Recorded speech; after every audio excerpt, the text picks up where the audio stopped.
Imagine a multiverse where Batman doesn't live in Gotham City, but in Pittsburgh, Pennsylvania. In this universe, the caped crusader doesn't fight the Joker. He fights the Sheik. His partner isn't the boy wonder. It's the living legend, Bruno Sammartino. And instead of the Batcave, he parks his Batmobile outside the Civic Arena to wrestle in front of thousands of screaming fans. This isn't a comic book what-if story. This isn't a fever dream. This actually happened. In 1966, one wrestler pulled off the greatest identity theft in sports entertainment history, all while in front of the entire world. Welcome back to the WrestleVerse, the only place where we keep the golden age alive. I'm your host, and today, we are taking a trip back to the swinging 60s. Now, we often discuss gimmicks on this channel. We've seen clowns, we've seen garbage men, we've seen undead wizards, but today's story is special. It's a story about a time before corporate lawyers ruled the world. A time when a wrestler could look at the most popular TV show on the planet and say, I'm gonna take that, and I'm gonna add a letter T to it so I don't get sued. We are talking about the legend of Tony Marino, the man who became the Batman. But listen to me closely. This video is not just about a funny costume. If you click away thinking this is just a joke, you're missing the point. Tony Marino wasn't just a guy in a cowl. He was a legitimate Mr. America bodybuilder, a technical wizard in the ring, and a man who held championships all over the world. To understand this story, you have to understand 1966. Batmania had swept North America. It was colorful, it was campy, and it was everywhere. Wrestling promoters, being the carnies they were, saw dollar signs. They wanted a piece of that action. Today, we're going to break down how the territories borrowed intellectual property way before it was legal. We're going to uncover the real career of Tony Marino, the man behind the mask. And we're going to reveal how he went from being a jobber to a main event superhero who drove a Batmobile through the streets of Pittsburgh. So fasten your seatbelts, atomic batteries to power, and turbines to speed. Let's enter the WrestleVerse. Chapter 1. The Man Before the Mask. Before he was a crime fighter and before he was a superhero, Tony Marino was simply Tony Silipine. Born in 1931, Tony grew up in Rochester, New York. And folks, let me tell you, long before he stepped into a ring, Tony was already a physical specimen. We're talking about the days before modern supplements, before the gas era of the 80s. Tony built his physique the old-fashioned way, iron and grit. He was a competitive bodybuilder, often referred to as Mr. America in the magazines of the time. Standing 5'9" and weighing a solid 235 pounds, he was built like a fire hydrant. He wasn't the tallest guy in the room, but he was probably the strongest. He made his pro debut in 1954, trained by the respected Pedro Martinez. Now, for the first decade of his career, Tony was what we call a journeyman. He was a road warrior. He traveled everywhere. In the late 50s and early 60s, he even went down under to Australia. But here's a fun fact for your next trivia night. He didn't wrestle as Tony Marino down there.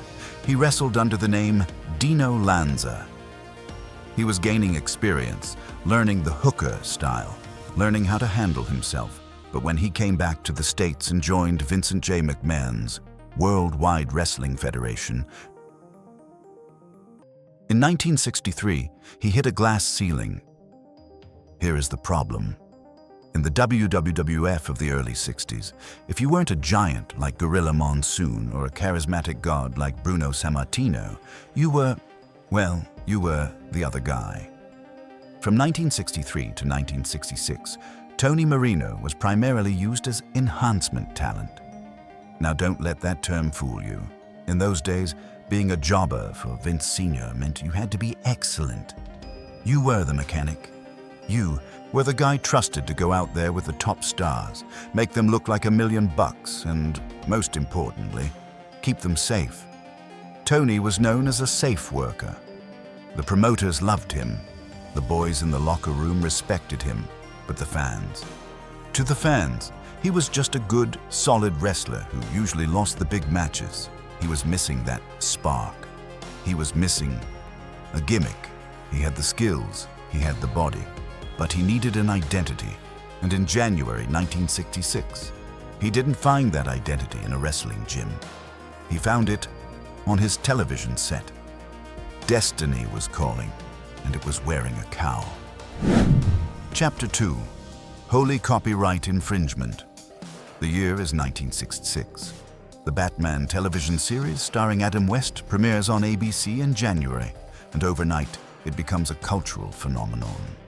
We are talking about Batmania. It wasn't just a TV show, it was a mood. It was neon, it was campy, and it was taking over the world. Tony Marino, smart businessman that he was, saw an opportunity.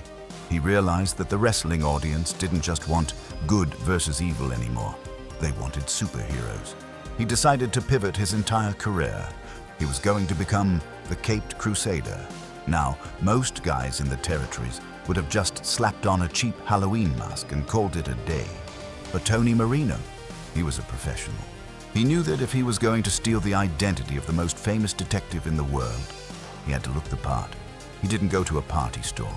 He commissioned Carl and Hildegardes of Columbus, Ohio. If you know wrestling history, you know that name. They were the premier tailors for wrestling gear at the time. They built him a suit that mirrored the Adam West television version almost exactly. The cowl, the trunks, the emblem. There was just one major difference.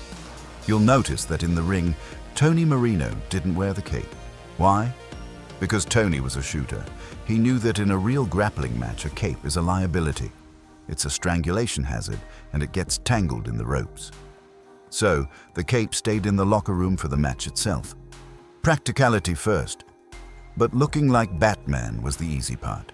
The hard part? Dealing with a little company called National Periodical Publications, known today as DC Comics. How did he avoid a lawsuit? How did he not get sued into oblivion immediately? Well, Marino and his promoters pulled off a double T maneuver. They officially billed him as the Batman, with 2 T's. That was their legal shield. Their argument was simple. We aren't Batman, we are Batman. It's a parody, it's a distinct identity. It sounds ridiculous today, right? In 2024, a corporate lawyer would eat that defense for breakfast.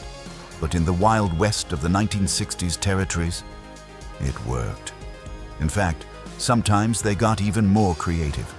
When he went up north to Toronto to wrestle for Frank Tunney, they billed him as the Caped Crusade, just to keep things legally murky. But let's be honest, the fans knew who he was. The newspapers frequently ignored the spelling and just called him the Caped Crusader anyway. So, with the suit tailored and the legal loophole secured, it was time to debut. On March 31st, 1966, at the Cleveland Arena, the Batman made his first strike. He stepped into the ring and defeated a wrestler named Paul de Gaulle in just over 5 minutes. The reaction was immediate. It was box office gold. He debuted the persona in the Buffalo area shortly after, and the fans went wild. He wasn't just a wrestler anymore. He was a walking, breathing action figure. But Cleveland and Buffalo were just the warm-up act. To truly become a legend, the Batman needed a Gotham City. And he was about to find it in the Steel City. Chapter 3. The Caped Crusader of Pittsburgh. While the gimmick started in Buffalo and Cleveland, it found its true home in the Steel City. At this time, the legendary Bruno Sammartino had purchased a stake in the local Pittsburgh promotion. Bruno was looking for a top-tier babyface, a hero to serve as his right-hand man. He didn't just pick a random guy, he picked his real-life best friend, Tony Marino. In Pittsburgh, the Batman wasn't just a guest star. He became a weekly fixture on the legendary TV show Studio Wrestling, hosted by Bill Cardille on YIC TV. And folks, This is where Marino was light years ahead of his time. Decades before Hulk Hogan walked out to Real American, and long before the glass shattered for Stone Cold Steve Austin, Tony Marino was using entrance music. When he came out to the ring, they played the unmistakable Batman TV theme song over the PA system. This created an immediate Pavlovian response from the crowd. He was doing audio branding. 20 years before, it became the industry standard, and he didn't stop there. There is actually video evidence of Marino driving a replica Batmobile, done up like the Adam West version, straight to the Civic Arena for his matches. He blurred the lines between the TV show and reality, but the peak of this run, the dynamic duo, and I don't mean Batman and Robin, I mean Batman and Bruno. It was the ultimate team, the Living Legend and the Caped Crusader. On December 8, 1969, at Madison Square Garden, this dream team defeated the Rising Suns, Professor Toru Tanaka and Mitsu Arakawa, to win the WWWF International Tag Team Championship. Now, here is a bit of inside baseball for you. Bruno Sammartino was also the WWWF World Heavyweight Champion at the time. The policy back then was that you couldn't hold two titles simultaneously. So, shortly after winning, Bruno vacated his half of the tag titles. He was replaced by the high-flying Victor Rivera, who became Batman's permanent partner for a 7-month reign. But for that brief, glorious moment, Batman and the world champion ruled Pittsburgh together. Now, I know what you're asking. Wait a minute, where is Robin? Every Batman needs a Robin, right? Well, Marino had one, sort of. In promotional photos and magazines like Wrestling Review, you will see a boy wonder by his side. This role was played by a Canadian wrestler named John Foti, and sometimes by Marino's childhood friend Alex Macaluso. But here's the catch. Robin almost never wrestled. He was there for the photo ops to sell the gimmick to the magazines. The promoters knew that a full-grown man in pixie boots might be pushing the camp factor a little too far, even for 1960s wrestling. So, Batman usually fought alone. But as 1968 rolled around, the Adam West TV show was cancelled. The Batmania craze was dying, and Tony Marino was left with a very expensive costume and a gimmick that was rapidly becoming yesterday's news.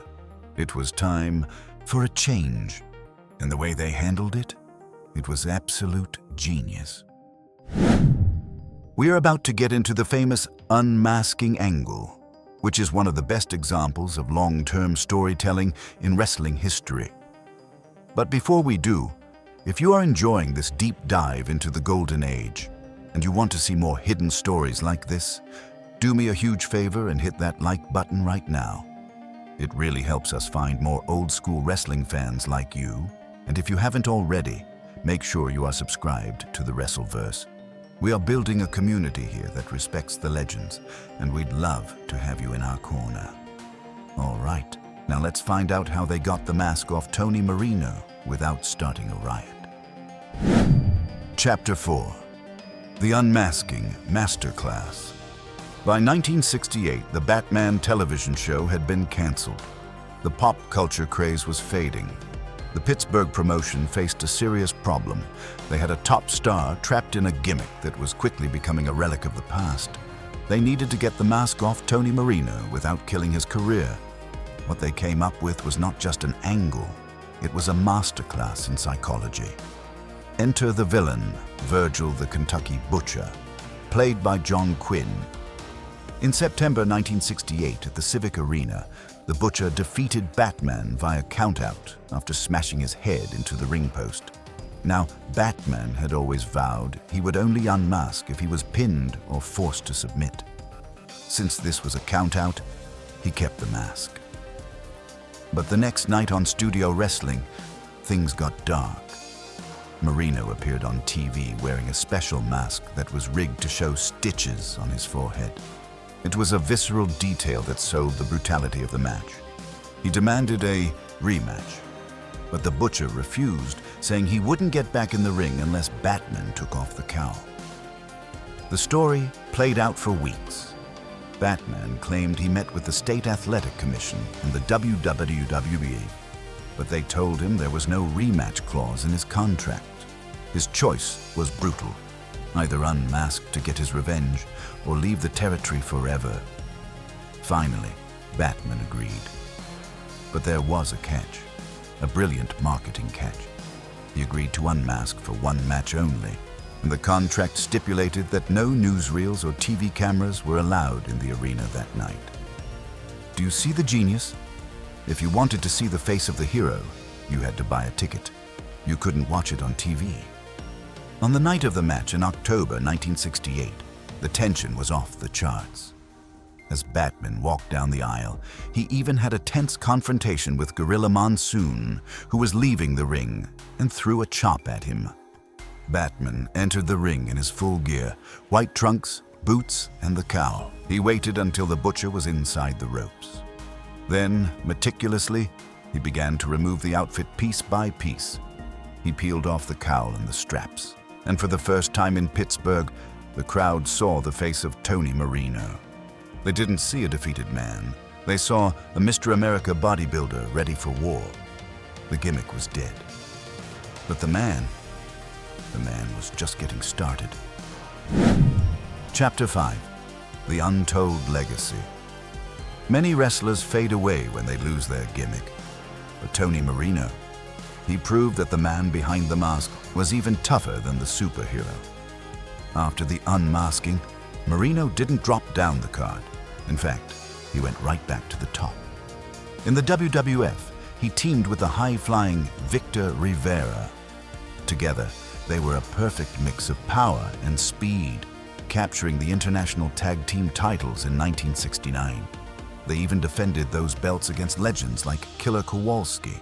But to see the toughest version of Tony Marino, you have to look at his time in Detroit. The Detroit territory, run by the Sheik, was known for one thing: violence. It was a bloodbath. And Marino fit right in. He engaged in a brutal war with Killer Tim Brooks. These weren't technical wrestling matches. They were wars. We are talking about Italian death matches and stretcher death matches. His run there was so dominant that he achieved something almost impossible. He defeated the Sheik for the Detroit version of the United States Heavyweight Championship. In the 1970s, the Sheik rarely lost cleanly, especially for a title. For Marino to get that win, it was the ultimate sign of respect. But the wrestling business is physically unforgiving. In 1971, during a match against his old rival George the Animal Steele, Marino suffered a devastating injury, a broken leg. It was a legitimate break that sidelined him for a long time. But true to his nature, he battled back, eventually moving to the NWA territories and even putting the mask back on periodically as Devil Blue later in his career. Tony Marino passed away in 2021, but his DNA is all over modern wrestling. Today, when you see Rey Mysterio dress up as the Joker, or Alexa Bliss channeling Harley Quinn, or Bray Wyatt creating a cinematic monster, you are looking at the legacy of Tony Marino. He was the pioneer of cosplay wrestling, and his bloodline continues in the ring today. His granddaughter is the incredible Lady Frost, who has competed in Impact Wrestling and the NWA. She carries the torch that he lit back in 1966. Tony Marino was more than a trivia question. He was a champion, a pioneer, and the man who proved that with enough confidence and an extra letter T, you really can be anyone you want to be. Tony Marino retired from the ring in 1987, ending a career that spanned over 3 decades. But perhaps the most poetic part of his story happened after he hung up the boots. He moved to Boynton Beach, Florida, where he lived a quiet, respectable life. He worked for the Chrysler Corporation for over 30 years, but he couldn't stay away from the action completely. In his retirement, Tony Marino actually became a citizen patrol officer, helping local law enforcement keep his neighborhood safe. That's right.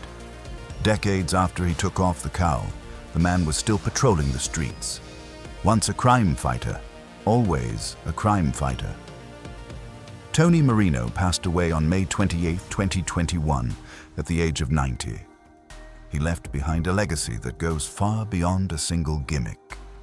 He was a devoted family man, a no-no to 8 grandchildren, and a beloved member of his community. So, what is the lesson of the Batman? It's easy to look back at the 1960s and laugh at the campiness. But Tony Marino proved something essential about the wrestling business. He proved that a wrestler could take a borrowed idea, add a letter T to the name, and through sheer talent and charisma, turn it into a legend. He pioneered the idea of the superhero wrestler, and that bloodline remains strong today through his granddaughter, Lady Frost, who continues to dazzle fans in the NWA and beyond. The Batman may be gone, but the legacy, that is forever. And that is the story of the Caped Crusader of the Squared Circle. Now, I want to hear from you. Did you ever see Tony Marino wrestle live? And what is your favorite bizarre wrestling gimmick of all time? Let me know in the comments down below. If you enjoyed this trip to the Golden Age, please subscribe to the WrestleVerse and hit that bell. We have so many more untold stories to share. See you at the matches.